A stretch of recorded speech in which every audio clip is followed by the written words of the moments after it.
جو آیہ مبارکہ میں نے آپ کے سامنے تلاوت کرنے کا شرف حاصل کیا، اس میں خالق کریم ارشاد فرما رہا ہے اَوَمْ يَقْسِمُونَ رَحْمَتَ رَبِّكَ، کیا آپ رب کی رحمت کو تقسیم کرتے ہیں؟ نَحْنُ قَسَمْنَا بَيْنَهُمْ مَعِيشَتَهُمْ فِي الْحَيَاةِ الدُّنْيَا وَرَفَعْنَا بَعْضَهُمْ فَوْقَ بَعْضٍ دَرَجَاتٍ، ہم نے ہی انسانوں کو دنیاوی زندگی میں ان کو بعض پر فضیلت بخشی اور بعض پر فوقیت عطا کر رکھی ہے۔ آج کا جو خطبہ ہے، آج کے خطبے کا عنوان مزدوروں کے حقوق ہم لوگوں پر کیا ہے، اس ٹاپک پہ آج کی گفتگو ہوگی۔ چونکہ ہم لوگ 1 مئی کو یوم مزدور کے عنوان سے یہ دن مناتے ہیں اور چھٹی کے حساب میں یہ سارا دن گزار دیتے ہیں۔ اب دیکھیے، چونکہ آج 5 مئی کا دن ہے، ہم لوگوں پر مزدوروں کے کیا حقوق ہیں اور مزدوروں کے ساتھ ہمارا تعلق اور ہمارا ان کے ساتھ لین دین کیسا ہونا چاہیے، اس کے متعلق اسلام ہمیں کیا رہنمائی عطا فرماتا ہے۔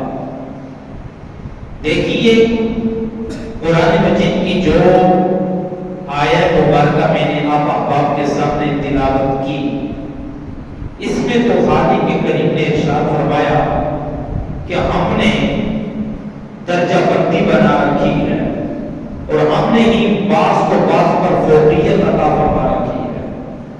تو قرآن کے ان الفاظ سے یہ بات پتہ چلی کہ اگر کسی کو خالق کریم نے دنیا میں مال و دولت سے نواز دیا ہے، اس کو خالق کریم نے دنیا میں کوئی اعلیٰ عہدہ عطا فرما رکھا ہے، تو اب اس میں وہ اپنا کمال نہ سمجھے، اب اس میں وہ اپنے آپ کو بڑا نہ سمجھے، شاید میں بڑا تھا، شاید میرا کوئی کمال تھا، تو جس کی وجہ سے میرے پاس اتنی دولت آ گئی، شاید میری اپنی ہی محنت کی وجہ سے مجھے یہ اتنا بڑا عہدہ مل چکا ہے۔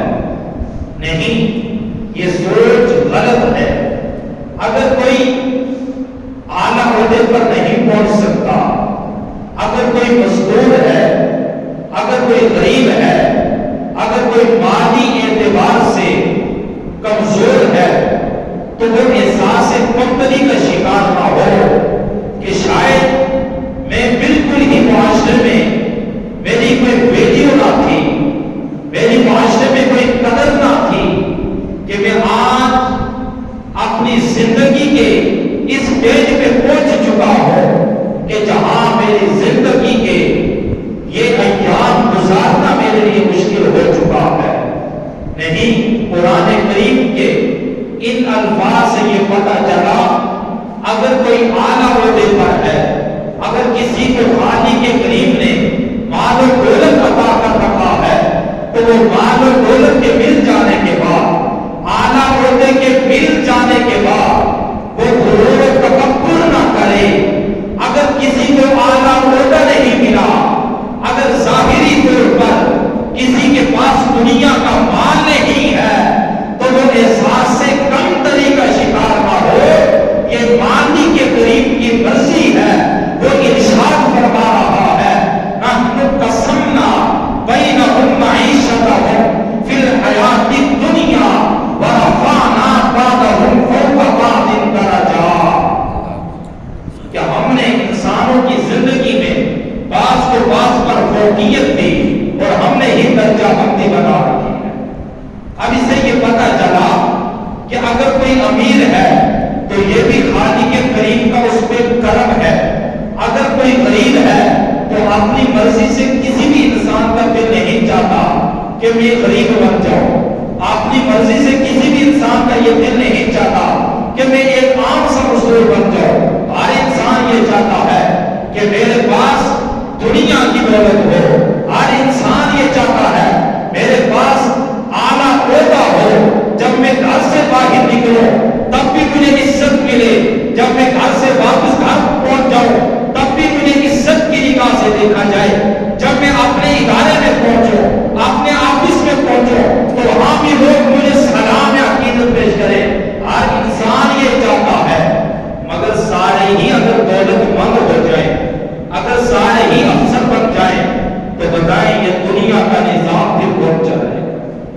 یہ تو اس خالق کریم کا کرم ہے کہ اس خالق کریم نے انسانوں کی درجہ بندی بنا رکھی ہے, بعض کو بعض پر فضیلت دے رکھی ہے, اور اس کی حکمت کا تقاضا یہی سمجھ میں آتا ہے.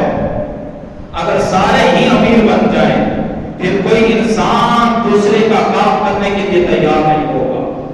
کون کسی کا مکان بنائے گا؟ کون کسی کی جوتی کو ٹانگے لگائے گا؟ کون کسی کے کپڑے سلائی کرے گا؟ کون کسی کی گاڑی کھڑی کرے گا؟ جب سارے اعلیٰ عہدوں پہ پہنچ جائیں گے پھر یہ دنیا کا نظام چلنا مشکل ہو جاتا ہے. اس لیے خالق کریم نے انسانوں کی درجہ بندی بنا رکھی ہے. گویا کہ ہر انسان اپنے دوسرے مسلمان بھائی کا اور دوسرے انسان کا ظاہری طور پر محتاج ہے, اور ہر انسان دوسرے کے بغیر اس کا چلنا اور اس کی زندگی گزارنا بہت مشکل نظر آتا ہے. تو امام الانبیاء صلی اللہ علیہ وسلم کے غلاموں, اس کی ایک مثال لیجیے. اس وقت اربوں میں بڑے بڑے کارخانے, بڑی بڑی فیکٹریاں نظر آتی ہیں. اگر ان میں مزدور نہ ہو, جہاں کپڑا بنتا ہے, جہاں جوتے بنتے ہیں, جہاں بہت سارا سامان بنتا ہے جو ہماری ضروریات زندگی میں شامل ہے, اگر وہاں پر مزدور نہ ہو تو وہ سارے اربوں کے کارخانے, کھربوں کی وہ فیکٹریاں بتائیں وہ کس کام کی؟ آخر مشینوں پہ جو چیزیں بنتی ہیں کوئی انسان اس کو چلا رہا ہے تو تب بھی بنتی ہے. پتہ چلا کہ ہر انسان اس زندگی میں دوسرے کا محتاج ہے. ہر انسان کو خالق کریم نے اپنی منشا و مرضی کے مطابق اس کو کوئی نہ کوئی مقام ضرور عطا کر رکھا. تو امام الانبیاء صلی اللہ علیہ وسلم کے غلاموں حضرت سیدنا سعید بن عمیر رضی اللہ تعالیٰ عنہ اس حدیث مبارکہ کے راوی ہیں, بیان کرتے ہیں کہ آقا کریم علیہ السلام کی بارگاہ میں سوال کیا گیا, یا رسول اللہ صلی اللہ علیہ وسلم سب سے بہترین کمائی, سب سے بہترین کمائی, سب سے اچھی کمائی کون سی ہے؟ یہ حضور کی بارگاہ میں سوال کیا گیا, یا رسول اللہ سب سے بہترین کمائی کون سی ہے؟ آقا کریم علیہ السلام نے اس سوال کے جواب میں یہ ارشاد فرمایا, سب سے بہترین کمائی, سب سے پسندیدہ کمائی اللہ کریم کی بارگاہ میں جو ہے وہ اپنے ہاتھ کی کمائی ہے. کون سی کمائی سب سے بہتر ہے؟ اپنے ہاتھ سے کمایا ہوا مال اور اپنے ہاتھ سے کمایا ہوا رزق, یہ سب سے بہتر ہے, یہی سب سے زیادہ پسندیدہ ہے.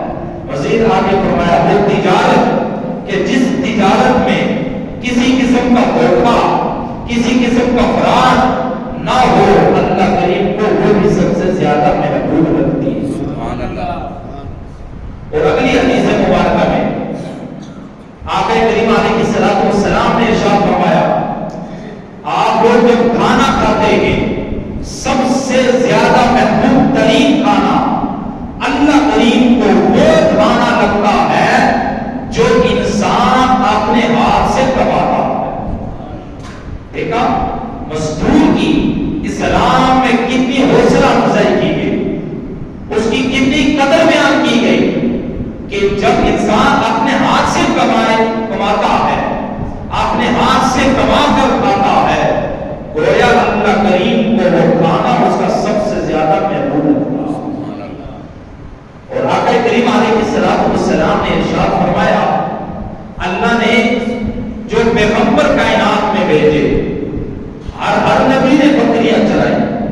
یہ بکریاں چرانا یہ سنت انبیاء ہے۔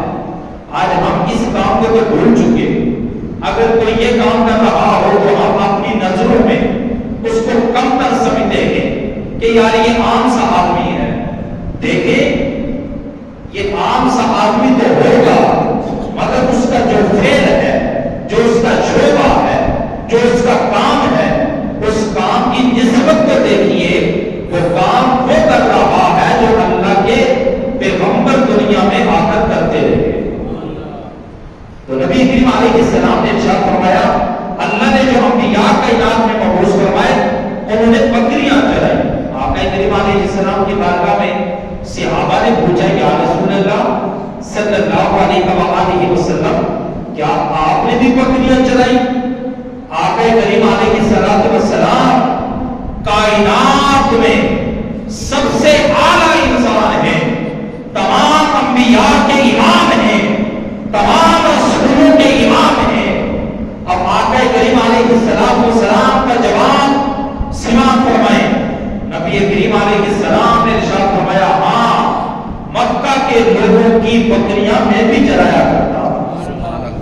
اس سے یہ پتہ چلتا ہے کہ اپنے ہاتھ سے کمانا یا اپنے ہاتھ سے اگر کوئی جتنا بڑے لوگوں پہ کیوں نہ ہو کوئی کام کرنا، یہ عار نہیں ہے، اس میں کوئی شرم نہیں ہے، یہ تو نبی کریم علیہ السلام کی سنت مبارکہ ہے کہ اپنے ہاتھ سے کام کرنا چاہیے۔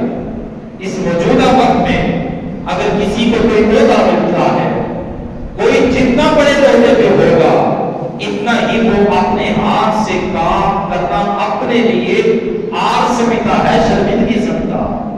اور میں نے آپ کے سامنے حضور علیہ السلام کا ذکر کیا، آپ سے بڑا، آپ سے اونچے رتبے والا کائنات میں کوئی آیا ہی نہیں، مگر آپ نے بھی اپنے کام اپنے ہاتھوں سے کیے۔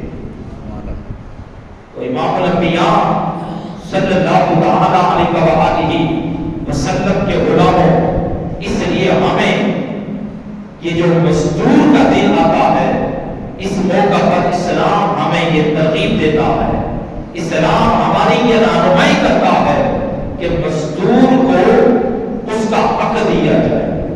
اور یہ قرآن و سنت کا جب مطالعہ کیا جائے تو اسے یہ پتہ چلتا ہے کہ جب بھی کوئی کام کروانا ہو، کام کروانے سے پہلے کہ یہ ہمارا کام ہے، آپ اس کی کتنی مزدوری دیں گے، پہلے مزدوری طے کر لینی چاہیے۔ اور الحمدللہ ہم لوگ تو ایسا ہی کرتے ہیں، مگر اگر کوئی نہیں کرتا تو وہ آج کے بعد اس بات پہ عمل کرے، جب بھی کام کروانا ہو تو وہ مزدور سے پہلے مزدوری طے کر لیا کرے۔ کیوں کہ اگر انسان پہلے مزدوری نہ طے کرے، پہلے اپنے معاملات طے نہ کرے، صرف کام اندھیرے میں چھوڑ کے ہی شروع کر لے، بعد میں پھر انتشار پیدا ہوتا ہے، بعد میں پھر لڑائیاں پیدا ہوتی ہیں، بعد میں پھر جھگڑے پیدا ہوتے ہیں۔ اس لیے جب بھی کسی کو کام پہ لگایا جائے اس کے ساتھ قرآن و سنت کا مطالعے سے ہمیں یہی پتہ چلتا ہے مزدوری طے کر لینی چاہیے۔ اور اسلام میں مزدور کا کتنا مقام ہے، نبی کریم صلی اللہ علیہ وآلہ وسلم تشریف فرما ہے، صحابہ کرام بھی نے ایک شخص کو دیکھا، بہترین جوان ہے، بڑی تیزی سے اس نے جو اوزار تھے سامان کام کرنے کے وہ اٹھائے اور بڑی تیزی سے گزر گیا۔ کسی نے کہا اگر جتنا یہ تیزی سے کام کرنے کے لیے جا رہا ہے، کاش کہ اللہ کے راستے میں بھی اتنی تیزی سے ہی آتا، اتنا بہترین جوان ہے، صحت مند ہے، اللہ کے راستے میں بھی آ جائے تو کتنی اچھی بات ہوتی ہے۔ اب سنیے، آقا کریم علیہ السلام نے ارشاد فرمایا، ایسا وقت ہو کہ شاید وہ ادھر جا رہا ہے، وہ اللہ تعالیٰ کے راستے میں نہیں جا رہا، فرمایا اگر یہ اپنے بیوی بچوں کے پیٹ پالنے کے لیے ان کی خدمت کی غرض سے کام کرنے کے لیے جا رہا ہے، تب بھی یہ اللہ تعالیٰ کے راستے میں، تب بھی کیا ہے بولیے، اللہ تعالیٰ کے راستے میں ہے۔ اگر فرمایا اس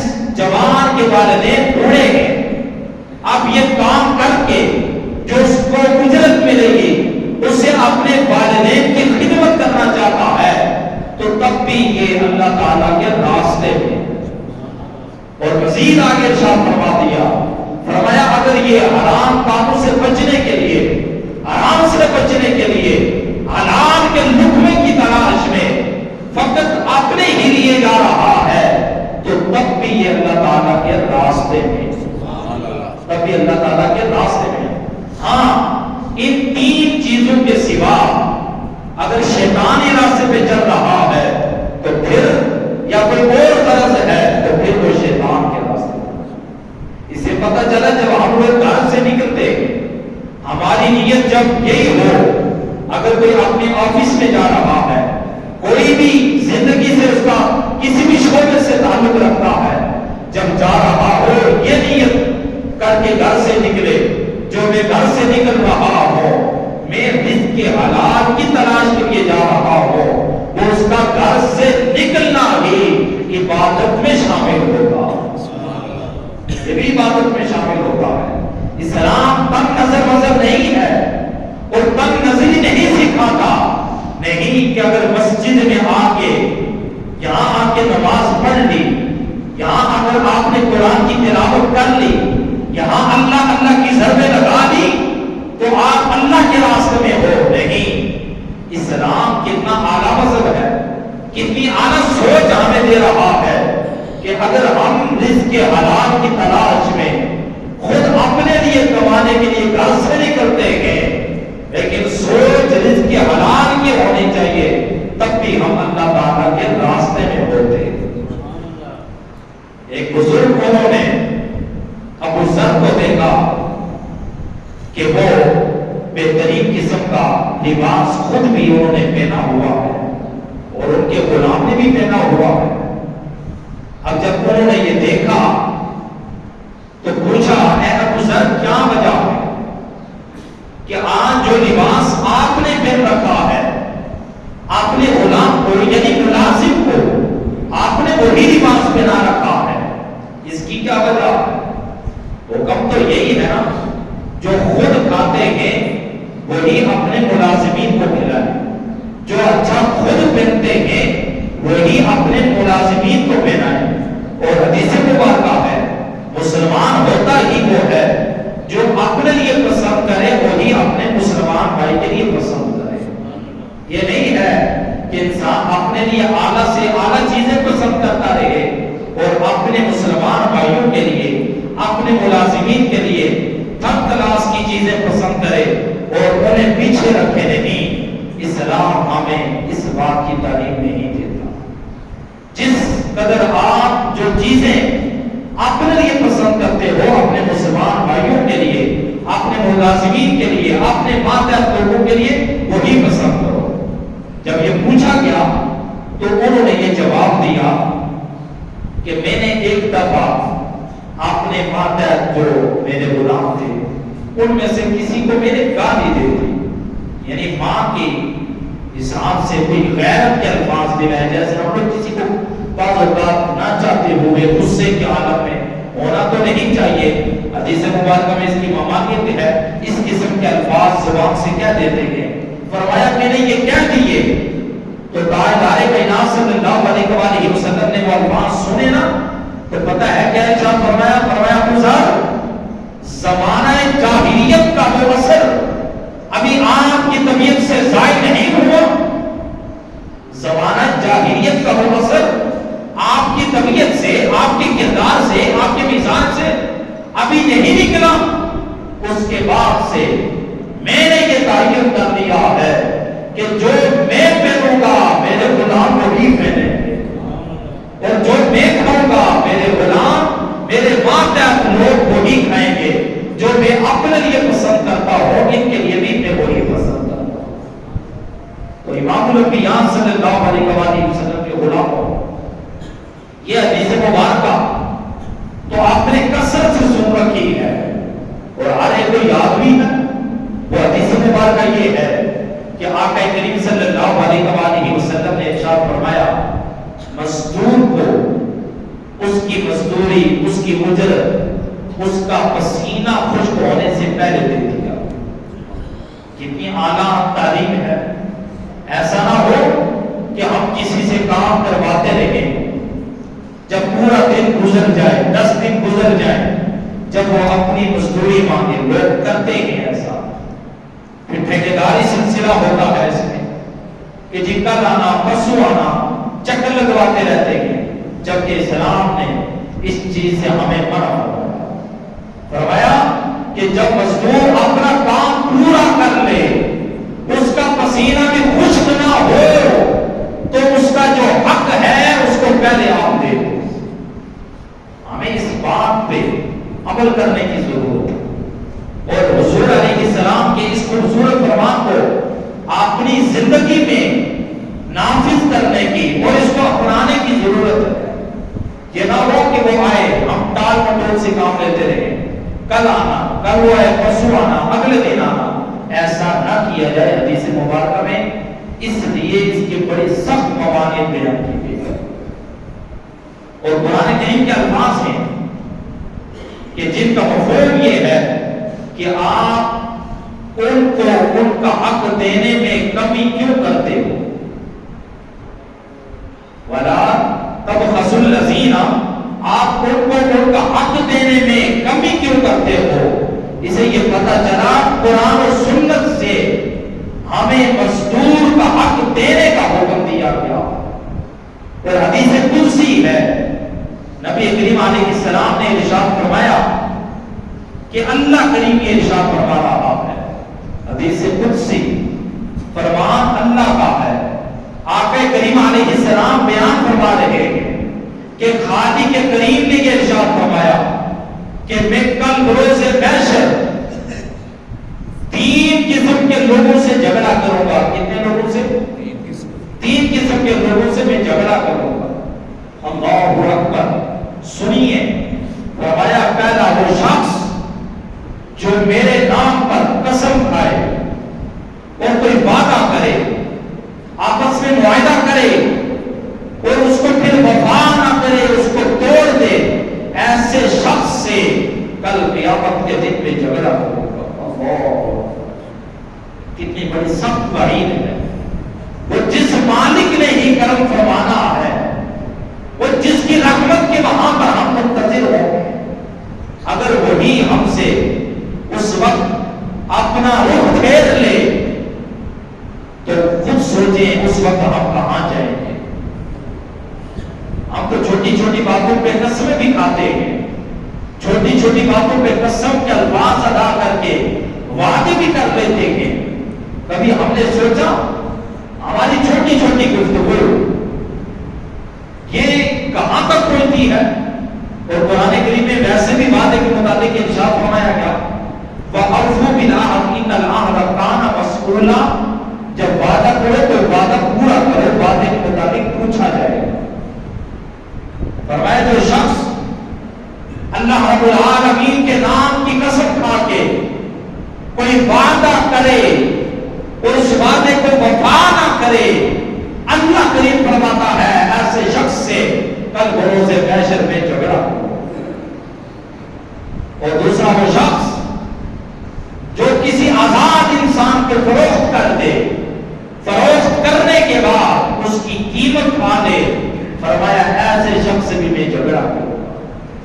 اور یہ جو موجودہ وقت چل رہا ہے، اس وقت میں ایسا ہو رہا ہے۔ کوئی شاید یہ سوچے یا شاید یہ پرانے وقتوں کی باتیں ہیں کہ آزاد آدمی کو بیچ دینا، اس وقت ایسا ہوتا ہے۔ طرح طرح کے ہمارے معاشرے میں ایسے گروپ پھیلے ہوئے ہیں کہ جو لوگوں کو کبھی نوکری کا جھانسا دے کر، کبھی کس انداز سے، کبھی کس انداز سے فارن کنٹری میں بھیجنے کی غرض سے یہ بہانے بنا کر بلاتے ہیں آ جائیں ہمارے پاس، ہم آپ کا میڈیکل کرتے ہیں، گردے نکال دیتے ہیں، وہ فروخت کر دیتے ہیں انسانی اعضاء، کبھی کیا کرتے ہیں، کبھی کیا کرتے ہیں۔ اور کل تو ایک میں نے گروپ میں پڑھا، اگر کسی آدمی کے پاس کوئی چھوٹا بچہ آئے اور اس کے ہاتھ میں کاغذ کا ٹکڑا ہو اور وہ رو رہا ہو، چلا رہا ہو کہ میرا یہ ایڈریس ہے، مجھے فلاں جگہ پہ بھیجیں، اس کو آپ قریبی تھانے میں بھیج دیں اور اس کے ایڈریس میں نہ پہنچائیں۔ کیوں؟ کہ جہاں پر وہ آپ کو لے جانا چاہتا ہے وہ یہ سمجھے کہ وہ آپ کی موت کی جگہ ہے، وہاں پر پوری ٹیم بیٹھی ہے جو وہاں پر آپ کے ساتھ یہ ظلم اور یہ زیادتیاں کرے۔ وقت ایسا ہمارے معاشرے میں ہو رہا. اللہ اکبر. فرمایا جو شخص دوسری بات آزاد انسان کو بیچ لے, اس کی قیمت کھا لے, فرمایا ایسے شخص کے ساتھ کل بروز محشر میں جھگڑا کرو. اور تیسرا ارشاد فرمایا جو آج کی اس ٹاپک کے ساتھ تعلق رکھتا ہے, فرمایا جو کسی انسان کو مزدوری پہ لگائے اور مزدوری پہ لگانے کے بعد اس کی مزدوری ادا نہ کرے, فرمایا ایسے انسان کے ساتھ بھی کل بروز محشر میں جھگڑا کرو گا. اللہ اکبر. تو امام الانبیاء صلی اللہ علیہ وسلم کے غلاموں, اس حدیث مبارکہ میں آپ نے سن لیا جو لوگ مزدوروں کی مزدوری ادا نہیں کرتے ان کے لیے کتنی سخت وعید ہے. ہمیں چاہیے کہ ہم لوگ مزدوروں کی مزدوری ادا کر دیا کریں. اور اس ٹاپک کو آج اس لیے میں نے اس کا انتخاب کیا جو کہ 1 مئی کو ہم یوم مزدور بناتے ہیں, تو ہمیں چاہیے کہ ہم مزدوروں کے حق ادا کریں.